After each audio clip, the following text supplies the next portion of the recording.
ప్రభునామానికే మహిమ కలుగును గాక. కూడి వచ్చిన మీ అందరికీ, కర్మల ఆత్మీయ సహవాస సంఘ విశ్వాసులందరికీ మన ప్రభువును ఆయన ప్రియ కుమారుడునైన యేసుక్రీస్తు వారి శ్రేష్టమైన నామములో శుభములు మరియు అందరికీ వందనాలండి. యెహెజ్కేలు గ్రంథాన్ని గురించి మనం ధ్యానం చేసుకుంటున్నాం. అందులో భాగంగానే యెహెజ్కేలు ఎవరు, ఎప్పటి కాలం వాడు, ఎక్కడ నివసించాడు, అతడు ప్రవచించిన కాలం ఏంటి, అతని సమకాలికులు ఎవరు, అతడి సేవ ఎలాంటి వారి మధ్యలో ప్రారంభించాడు, ఈ గ్రంథం యొక్క అమూల్యత ఏంటి, ఈ గ్రంథానికి కొత్త నిబంధనకు గల సంబంధం ఏంటి, యెహెజ్కేలు ఎలాగా దేవునికి అంటే ప్రభువైన యేసుక్రీస్తుకు పోలికగా ఉన్నాడు, ఈ గ్రంథంలో మనకు ప్రభువైన యేసుక్రీస్తు వారు ఎలాగా మనకు కనిపిస్తారు అనే విషయాల గురించి ఉపోద్ఘాతంగా మనం ధ్యానం చేసుకున్నాం. యెహెజ్కేలు గ్రంథంలో ఉన్నటువంటి పరిశుద్ధాత్మ కార్యాలు మనం చూద్దాం ఈరోజు. పాత నిబంధన గ్రంథాల్లో అన్నిటిలో పరిశుద్ధాత్మను గూర్చి ఎక్కువగా వ్రాయబడిన గ్రంథం ఏదైనా ఉందంటే అది యెహెజ్కేలు గ్రంథం. ఎందుకంటే 18 అధ్యాయాల్లో పరిశుద్ధాత్మను గూర్చిన వ్రాయబడిన అంశాలు ఉన్నాయి. అవేటో చూద్దాం. 2వ అధ్యాయం 1-2 వచనాలు. నరపుత్రుడా, నీవు చక్కగా నిలువబడుము, నేను నీతో మాట్లాడవలనని ఆయన నాతో మాట్లాడినప్పుడు ఆత్మ నాలోనికి వచ్చి నన్ను నిలువబెట్టెను. అప్పుడు నాతో మాట్లాడిన వాని స్వరము వింటిని.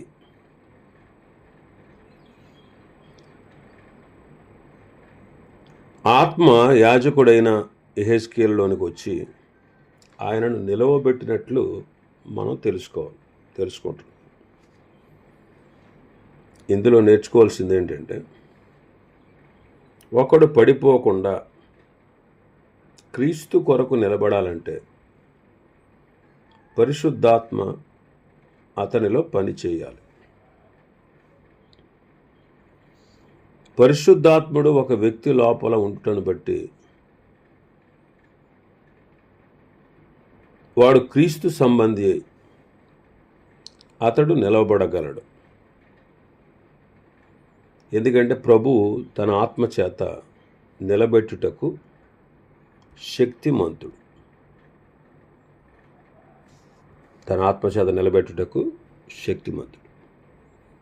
రోమపత్రిక 14లో చదువుతాం, పరుని సేవకునికి తీర్పు తీర్చుటకు నీవెవడో, అతడు నిలిచియుండుటైనను పడియుండుటైన అతని సొంత యజమానుని పనియే. అతడు నిలుచును, ప్రభు అతనిని నిలువబెట్టుటకు శక్తి గలవాడు. ప్రభువు తన ఆత్మ చేత అతన్ని నిలబెట్టగల శక్తి గలవాడు. చాలామంది మేము పడిపోతాం అనే వారికి ఇది సరి అయిన ఔషధం లాంటి మాట అన్నమాట. క్రీస్తును నమ్మినప్పుడే పరిశుద్ధాత్ముడు మనలోనికి ఉంటాడు. పాత నిబంధనలో లాగా పరిశుద్ధాత్ముడు అప్పుడప్పుడు వచ్చి వెళ్ళడు, కానీ నమ్మిన వెంటనే విశ్వాసము ద్వారా ఒక వ్యక్తి లోపలికి పరిశుద్ధాత్ముడు వస్తాడు. అసలు ఒప్పించి విశ్వాసాన్ని కలిగించేది ఆయనే. మనలో విశ్వాసాన్ని పుట్టించేవాడు పరిశుద్ధాత్ముడు. కాబట్టి తన యందు విశ్వాసం ఉంచేవారు పరిశుద్ధాత్మను పొందుకుంటారు అని ప్రభువైన యేసుక్రీస్తు వారు యోహాను సువార్త 7:38-39లో చెప్పారు. గలతీ పత్రిక 3వ అధ్యాయంలో మనం చూసినట్టు ఆత్మను గూర్చిన వాగ్దానము విశ్వాసము వలన మనకు లభించింది. ఎఫెసీ పత్రిక 1వ అధ్యాయం 13వ వచనం అంటారు, రక్షణ సువార్తను మనం విని క్రీస్తునందు విశ్వాసం ఉంచి వాగ్దానం చేయబడిన ఆత్మచేత మనం ముద్రించబడ్డాం. పేతురు గారు తన ప్రసంగంలో ఆయన యందు విశ్వాసం ఉంచేవాడెవడో వాడు ఆయన నామం మూలముగా పాపక్షమాపణ పొందుతాడని చెబుతూ ఉండగా, వినుట వలన వారికి విశ్వాసం కలిగింది. కాబట్టి పేతురు బోధ వినని వారందరి మీదకి పరిశుద్ధాత్ముడు దిగాడు. అపొస్తలుడైన పౌలు గారు కూడా ఎఫెసులోని శిష్యులను గూర్చి, మీరు విశ్వసించినప్పుడు పరిశుద్ధాత్మను పొందారా అని అడిగాడు. కాబట్టి విశ్వసించినప్పుడు పరిశుద్ధాత్మను పొందుట అనేది వాక్యక్రమం. విశ్వసించినప్పుడు పరిశుద్ధాత్మను పొందుట అనేది వాక్యక్రమం అన్నమాట.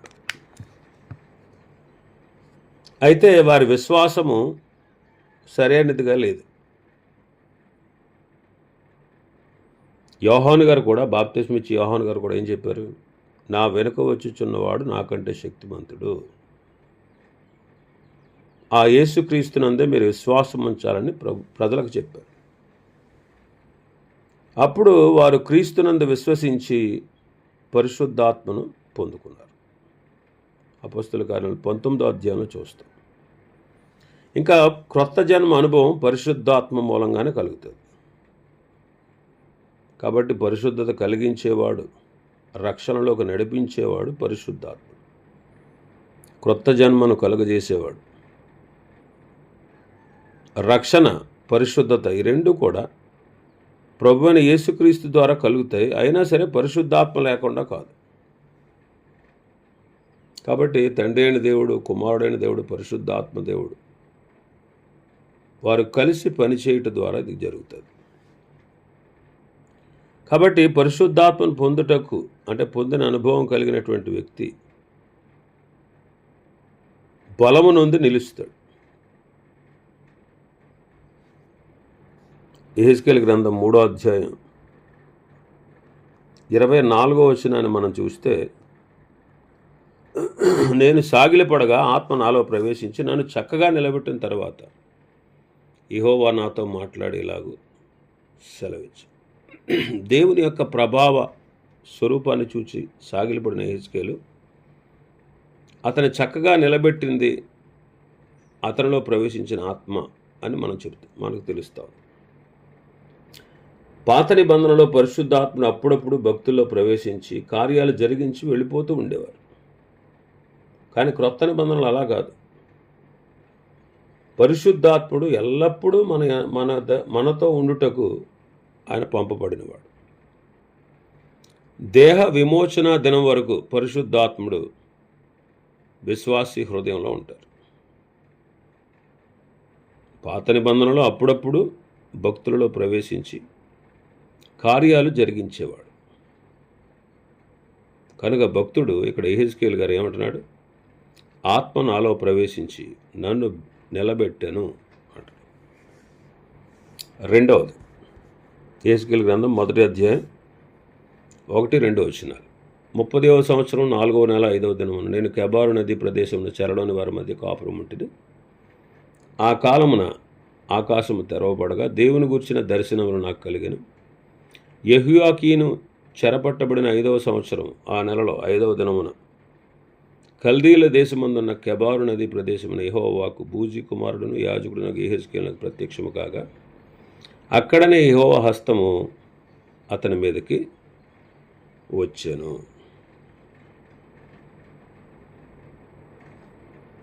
పన్నెండవ వచనంలో మనం చూస్తే, అదే అధ్యాయం 12వ వచనంలో, అవన్నీ చక్కగా ఎదుటికి పోవుచుండెను, అవి వెనుకకు తిరగక ఆత్మ ఏ వైపునకు పోవుచుండునో ఆ వైపునకే పోవుచుండెను. ఇక్కడ 4 జీవులు మనం చూస్తాం మొదటి అధ్యాయంలో. ఈ 4 జీవులు కేవలము ఆత్మచేత నడిపింపబడినట్లు కనబడతా ఉన్నాయి. యవనస్తుడైన యెహెజ్కేలు చూచిన దర్శనము యెహోవా ప్రభావ స్వరూప దర్శనం వంటిది. అందులో సింహాసనం మీద ఆసీనుడైన వానితో కూడినట్లు ఈ విచిత్రమైన 4 జీవులు చెప్పబడ్డాయి. ఈ 4 జీవులు కూడా ఆత్మ యొక్క ఆధీనంలో ఉండినట్టు చూశాడు. ఈ 4 జీవులు ఎలాగైతే ఆత్మ ఆధీనంలో ఉన్నాయో నేడు కూడా మనం కూడా ఆత్మ ఆధీనంలో ఉండి నడిపించబడాలి. దేవుని ఆత్మచేత ఎందరూ నడిపించబడతారో వారు దేవుని కుమారులై ఉంటారు అంటాడు రోమాపత్రిక 8వ అధ్యాయం 14వ వచనంలో. కాబట్టి దేవుని కుమారులుగా నడిపించేవాడు పరిశుద్ధాత్ముడు. ఆత్మ ఎక్కడికి పోతున్నదో అక్కడికే ఆ జీవులు పోవుచుండెను అని 1వ అధ్యాయం 20వ వచనంలో మనం చదువుతాం. మనం కూడా ఆత్మచేత నడిపింపబడితే ఎంతో మంచిది. కాబట్టి ఒకని జీవితం చూడండి, 21వ వచనం చదివితే జీవుకున్న ఆత్మ చక్రములకు ఉండెను కనుక జీవులు జరగగా చక్రములు జరుగుచుండెను. అవి నిలవగా ఇవి నిలిచెను, అవి నేల నుండి లేవగా ఇవి వాటితో కూడా. ఆ 4 జీవుల క్రింద చక్రాలు ఉన్నట్టు మనం చూస్తాం. అలాగే ఒకని జీవితము బండితోనే పోల్చబడింది. ప్రకృతి చక్రము అంటాడు యాకోబు గారు. అదే 3వ అధ్యాయం 6వ వచనంలో, యాకోబు పత్రిక 3వ అధ్యాయం 6వ వచనంలో. ఒకనికి అధికమైన కోపం వస్తే లేదా అతని నాలుక సరైన విధంగా ఉండకపోతే అది ప్రకృతి చక్రానికి చిచ్చుపడుతుంది, అపాయాన్ని కలగజేస్తుంది, తద్వారా జీవితం పాడవుతుంది అని చెప్పాడు యాకోబు గారు. కాబట్టి పరిశుద్ధాత్ముడు మన జీవిత చక్రంలో ఉంటే మన బండి సరిగా క్రీస్తు మహిమార్థమే సాగిపోతుంది. పరిశుద్ధాత్ముడు తానే భక్తునిలో ఉండి ఆ పాత జీవితాన్ని సరిచేయగలిగినవాడు. ఇంకా 3వ అధ్యాయం 12వ వచనం చదివితే 3వ అధ్యాయం 12వ వచనం, అంతలో ఆత్మను ఎత్తుకొని పోగా అన్నాడు. యెహెజ్కేలును ఆత్మ ఎత్తుకొని పోనట్లు తెలుపుతున్నాడు. మన లోపలికి వచ్చిన పరిశుద్ధాత్ముడు తన యాజమాన్యమును చలాయిస్తూ తనకిష్టం వచ్చినట్లుగా యాజకుని త్రిప్పుతాడు. కాబట్టి భక్తునికి పరిశుద్ధాత్ముడే యజమాని కావాలి.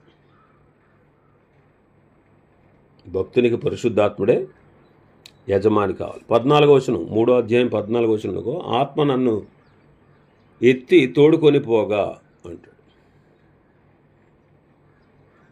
కాబట్టి ఆత్మ నడుపుదల వలన మనం నడిపించబడాలి. 14వ వచనం చదివితే 3:14, ఆత్మ నన్ను ఎత్తుకొని పోగా నా మనస్సునకు కలిగిన రౌద్రాగ్ని చేత బహుగా వ్యాకులపడుచు కొట్టుకొని పోయినప్పుడు యెహోవా హస్తము నా మీద బలముగా వచ్చింది. వ్యాకులపడ్డాడంట భక్తుడు. అతని మనసునకు కలిగిన రౌద్రాగ్ని చేత బహుగా వ్యాకులపడ్డాడు. ఆ 15వ వచనం చదివితే చెరపట్టబడిన వారి వద్దకు వెళ్ళి వారు కూర్చున్న స్థలమందు కూర్చుండి మౌనుడై వారి వద్ద 7 దినాలు గడిపాడు. పరిశుద్ధాత్మ నడుపుదల మన స్వేచ్ఛకు విరుద్ధంగా ఉంటుంది. అప్పుడు మనం చేయాల్సిందేంటి? మన ఇష్టానుసారంగా ప్రవర్తించకూడదు. మనకు ప్రతికూలించినటువంటి పరిస్థితుల్లో మనం నడవడం కాదు, ఆత్మ అధికారానికి లోబడడం అనేది అన్నిటికంటే శ్రేష్టమైనది. కాబట్టి క్రొత్త నిబంధనలో పరిశుద్ధాత్ముడు నడిపిస్తూ ఉన్నాడు. కాబట్టి మనం ఆత్మానుసారంగా నడుచుకుంటే శరీర ఇచ్ఛలు నెరవేర్చమన్నమాట. అందుకే దేవుడు మనకు శక్తి, ప్రేమ, ఇంద్రియ నిగ్రహం గల ఆత్మనిచ్చాడు, కానీ పిరికితనం గల ఆత్మను ఇవ్వలేదు. అంటే మన అవయవాలను అదుపులో, క్రమశిక్షణలో పెట్టగలిగినటువంటి ఆత్మ ప్రభు మనకిచ్చాడు. కనుక మన శరీర కోరికలను ఆయన చంపువాడు. కనుక రోమాపత్రిక 8వ అధ్యాయం 13వ వచనం ప్రకారం ఆత్మానుసారంగా నడుచుకున్నప్పుడు శరీర కార్యాలు నిర్మూలమవుతాయి. మనం ఆత్మను అనుసరించి జీవిస్తే ఆత్మను అనుసరించి క్రమంగా నడుచుకుంటాం. గలతీ పత్రిక 5:25లో మనం చదువుతాం. క్రమంగా నడవడం ఎలాగో మనకు తెలియదు. కాబట్టి పరిశుద్ధాత్ముడు మనల్ని క్రమంగా నడిపించేవాడే ఉన్నాడు. కాబట్టి పరిశుద్ధాత్మ క్రమానికి మనల్ని మనం సంపూర్ణంగా అప్పగించుకోవాలి. అప్పుడు ఆయన మనల్ని సర్వసత్యంలోకి నడిపిస్తాడు. కాబట్టి మనం ఆత్మానుసారంగా నడుచుకోవాలి. ఇంకా మనం చూస్తే 8వ అధ్యాయం, యెహెజ్కేలు గ్రంథం 8వ అధ్యాయం 3వ వచనం. మరియు చెయ్యి వంటిది ఒకటి ఆయన చాపి నా తల వెంట్రుకలు పట్టుకొనగా ఆత్మ భూమి ఆకాశముల మధ్యకు నన్ను ఎత్తి నేను దేవుని దర్శనములు చూచుచుండగా యెరూషలేమునకు ఉత్తర వైపున ఉన్న ఆవరణ ద్వారం దగ్గర రోషం పుట్టించి విగ్రహస్థానంలో నన్ను దించెను. బబులోనులో ఉన్నటువంటి యాజకుడు ఆత్మవశుడే యెరూషలేములో జరుగుతున్న హేయకృత్యాలు చూడగలిగాడు. ఆత్మ ఆయన ఎత్తుకొని భూమి ఆకాశాల మధ్యలో ఎత్తి దూరంలోనున్న యెరూషలేములో జరుగుతున్న కార్యాలు, యెరూషలేము వారు చేస్తున్న పాపాలు చూపించారు. ఈ అధ్యాయంలో 6వ వచనం, 9వ వచనం, 10వ వచనం, 13వ వచనం, 14వ వచనం, 17వ వచనం చూస్తే యెరూషలేములో అప్పటికే 2 సార్లు బబులోను రాజు దండెత్తడం, కొంతమందిని చెరలోకి తీసుకుపోవడం జరిగింది. ఇంకా యెరూషలేములో మిగిలి ఉన్న యూదులు ఉన్నారు. వారు తమ్మును తాము సరిదిద్దుకోకుండా విగ్రహ సంబంధమైన కార్యాలు జరిపిస్తూ వచ్చారు. బబులోనులో కెబారు నది ప్రదేశంలో నివసించిన యెహెజ్కేలును ఆత్మ యెరూషలేమునకు తీసుకుని వెళ్ళి యెరూషలేములో జరుగుతున్న చెడ్డ కార్యాలు చూపించారు. యెహెజ్కేలుకు ఆ చెడ్డ కార్యాలు తెలియగా ప్రజలకు వాటిని చెప్పి రాబో తీర్పును గూర్చి వాడిని హెచ్చరించారు. పరిశుద్ధాత్ముడు చాలా గొప్పవాడు. దేవుని సంగతులు ఆయనకు తెలుసు. పరిశుద్ధాత్ముడు దేవుని మర్మాలను పరిశోధించి బయలుపరిచేవాడు. కాబట్టి పరిశుద్ధాత్ముడు భక్తులకు దేవుని సత్యాలు బయలుపరిస్తే భక్తులు ఈ పరిశుద్ధ గ్రంథాన్ని ఆత్మ ప్రేరేపణతో రాశారు. పరిశుద్ధాత్మ ప్రేరణతో 1600 సంవత్సరాల పాటు ఈ పరిశుద్ధ గ్రంథం 40 మంది ప్రవక్తలతో రాయబడింది. ఈనాడు మనం కూడా పరిశుద్ధాత్మని ద్వారానే వాక్య సత్యాలను గ్రహించి మనం నడవగలం. ఇంకా మనం చూస్తే 11వ అధ్యాయం 1వ వచనం. పిమ్మట ఆత్మ నన్ను ఎత్తి యెహోవా మందిరపు తూర్పు గుమ్మమునొద్దకు చేర్చి నన్ను దింపగా యెహెజ్కేలు ఆత్మచేత దర్శన రూపంలో యెరూషలేమునకు కొనిపోబడి అక్కడ జరిగే గొప్ప పాతకాలను చూచి ఆ పాతకాలకు కారకులైన పెద్దలను వారి పాపమును ఎత్తి ప్రకటించుటకు యెహెజ్కేలు ఆత్మ ద్వారా ఆ 25 పెద్దల యొద్దకు నడిపించబడ్డాడు. అంటే పరిశుద్ధాత్ముడు ఎవరితో మనం మాట్లాడాలో, ఎక్కడ పని చేయాలో అక్కడికే నడిపిస్తాడు. అపొస్తలుల కార్యాలు 16లో మనం చూస్తే పౌలు, శీల, తిమోతి ఆసియాలో వాక్యం చెబుదామని వెళతా ఉన్నాడు. పరిశుద్ధాత్మ వారిని ఆటంకపరిచాడు. ఎడం వైపున ఉన్న ఆసియాకైనా కుడివైపున ఉన్న బితూనియాకైనా వెళ్ళనివ్వక నేరుగా ఐరోపా ఖండంలో ఉన్నటువంటి మాసిదోనియా ప్రాంతానికి నడిపించాడు. అక్కడ పనిచేసినప్పుడు అక్కడ సంఘాలు స్థాపించబడ్డాయి. మరి ఎక్కడ పని చేయాలో అక్కడికి నడిపించేవాడు పరిశుద్ధాత్ముడు.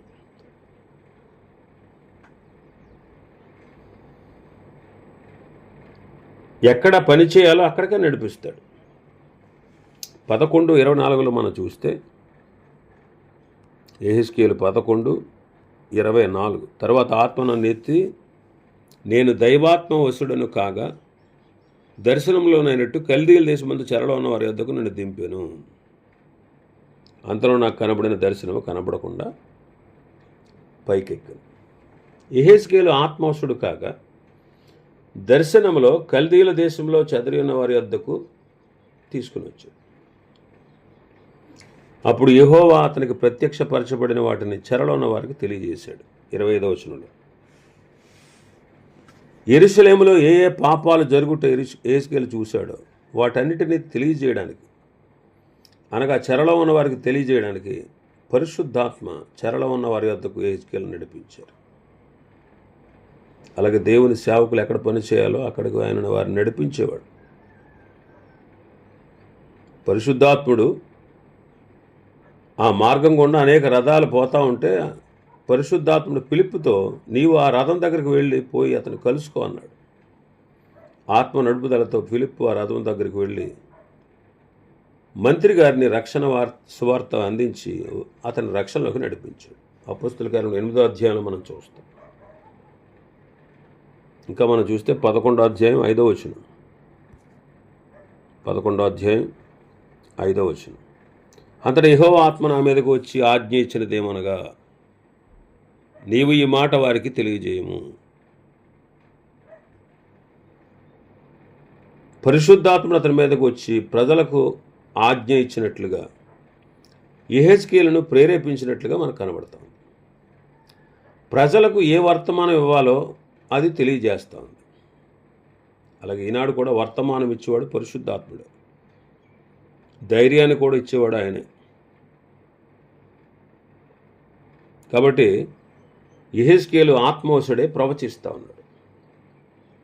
37వ అధ్యాయంలోకి 37వ అధ్యాయంలోకి వెళితే 37 యెహెజ్కేలు గ్రంథం 37వ అధ్యాయంలోకి వెళితే యెహెజ్కేలు ఆత్మవశుడై ఎముకలతో నిండిన లోయలో ప్రవచించాడు. ఆ ఎండిపోయిన ఎముకలలో కదలిక వచ్చి జీవం వచ్చి గొప్ప సైన్యమైంది. అలాగే ఎండిన ఎముకలు ఇశ్రాయేలుల పాత స్థితిని చూపిస్తూ ఉంది.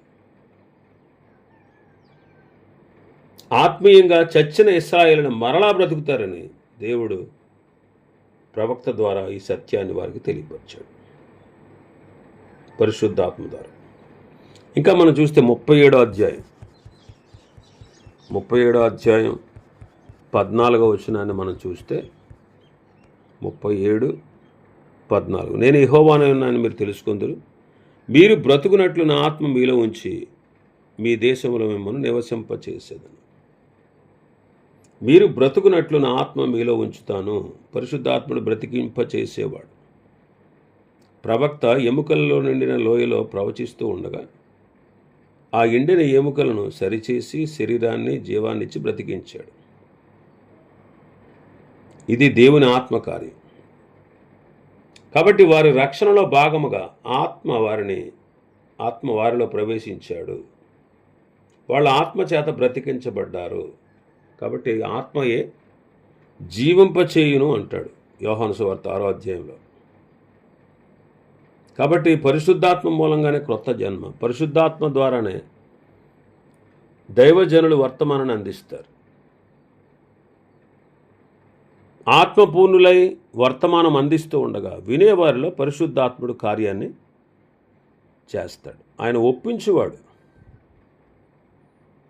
రక్షణ కలుగుటట్లు, రక్షణ పొందేటట్లు ప్రేరేపించేవాడు. ఇలాగ పరిశుద్ధాత్మ కార్యాలు ఎన్నో విధాలుగా మనం చూడవచ్చు.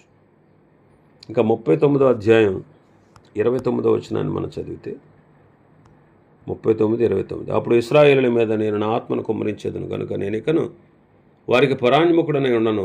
ఇదే ప్రభువు యెహోవా వాక్కు. ఇశ్రాయేలుల మీద నా ఆత్మను కుమ్మరించేదను. ఆత్మ కుమ్మరింపును గూర్చి యోవేల్లో యెషయా 44లో మనం చదువుతాం. పెంతెకోస్తు దినాన కొంతవరకు జరిగింది. ప్రభు మరలా వచ్చినప్పుడు సంపూర్ణంగా జరుగుతుంది. రాబో దినాల్లో జరుగు ఆ ఆత్మ కుమ్మరింపు చేత ఇశ్రాయేలీలందరూ రక్షించబడి మెస్సయ్య యొక్క ముఖ దర్శనాన్ని పొందుతారని జకరియా భక్తుడు 12వ అధ్యాయంలో తెలియపరిచాడు. అందుకే అందులో అంటాడు ఆయన, కరుణను అందించు ఆత్మ విజ్ఞాపన చేయ ఆత్మను కుమ్మరించగా వారు ప్రభువును చూచి ప్రలాపించి పశ్చాత్తాపంతో వారు రక్షణ పొందుతారు. కాబట్టి ఇంకా యెహెజ్కేలు గ్రంథం 36వ అధ్యాయం 37వ వచనం చూస్తే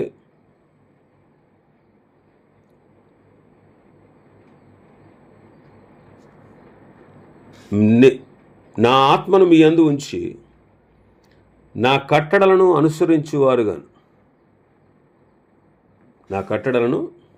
అనుసరించువారుగాను నా విధులను గైకొని వారుగా చేస్తాను అంటాడు.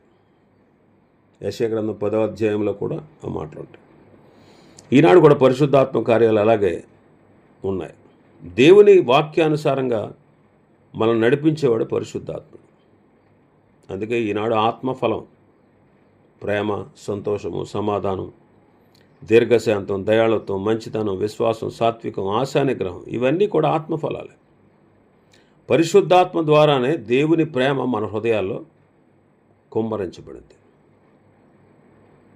ఆ ప్రేమను మనం అనుభవిస్తూ మనం ముందుకు సాగాలి. ఇంకా 43వ అధ్యాయంలోకి వస్తే యెహెజ్కేలు గ్రంథంలో దేవుని ఆత్మచేత నడిపించబడిన యెహెజ్కేలు తన అనుభవాన్ని చెప్పాడు. క్రొత్త మందిరంలోనికి దర్శన రీతిగా ఆత్మచేత అతడు నడిపించబడ్డాడు. యెహోవా తేజో మహిమతో మందిరము నింపబడి ఉన్నట్టు చూశాడు. ఒకప్పుడు ఇశ్రాయేలు యొక్క అక్రమమును బట్టి పట్టణాన్ని విడిచిపెట్టి తూర్పుననున్న కొండ మీదకి వెళ్ళిపోయిన యెహోవా మహిమ యెహెజ్కేలు గ్రంథం 11:23లో చూస్తాం. అయితే ఆ తేజో మహిమ, ఆ మహిమ తేజస్సు మరలా వచ్చి మందిరాన్ని నింపునట్లుగా ప్రవక్త చూడగలిగాడు. 43వ అధ్యాయంలో మనం చూస్తాం. 43వ అధ్యాయంలో యెహోవా తేజో మహిమతో మందిరం నిండిపోయింది అంటాడు. మరి దేవుడు వారి యొక్క పాపాన్ని బట్టి వారి మధ్యలోంచి వెడిలిపోయాడు. కానీ వాళ్ళను మరలా కరుణించి వారి మధ్యలోనికి వచ్చి నివసించాడు. కాబట్టి దేవుడు తన ఆత్మ ద్వారా తన ప్రజలను నడిపించేవాడు. మరి ఈనాడు అలా కాదు. పరిశుద్ధాత్ముడు తీసివేయబడ్డ కానీ పరిశుద్ధాత్ముడు మనలోనే ఉంటాడు. అందుకే ఆయన దుఃఖపెట్టొద్దు, ఆర్పొద్దు అని దేవుని మాటలు మనం చదువుతాం. కాబట్టి పరిశుద్ధాత్ముడు ఆ రీతిగా మనలను సర్వసత్యంలోకి నడిపిస్తాడు. ఎప్పుడైతే మనల్ని మనం ఆయనకు అప్పగించుకుంటామో, ఆయన ఆధీనంలో ఉంటామో, ఆయనకు అధికారాన్ని అప్పగిస్తామో, పరిశుద్ధాత్ముడు మనల్ని నడిపిస్తాడు. అట్టి అనుభవాన్ని మనం కలిగి ఉండాలి. దేవుడి వర్తమాన వాక్యాన్ని మన వినికిడిలో ఆశీర్వదించునుగాక. ఆమేన్. ప్రార్థన చేసుకుందాం.